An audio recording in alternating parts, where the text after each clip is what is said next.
is Freedom again. Today we will make some healthy, yummy date puffs.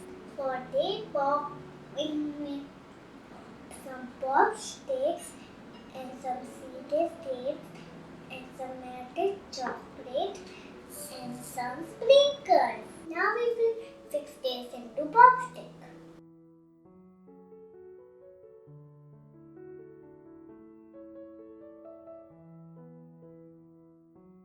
Now we will apply melted chocolate and sprinkles on top of it.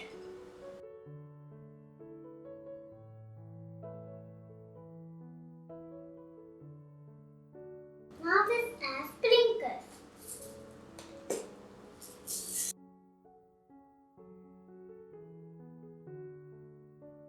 Now we will keep this in freeze for half an hour.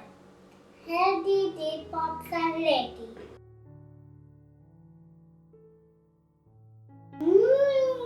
These are delicious.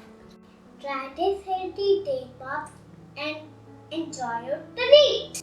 Thank you for watching me. Bye bye.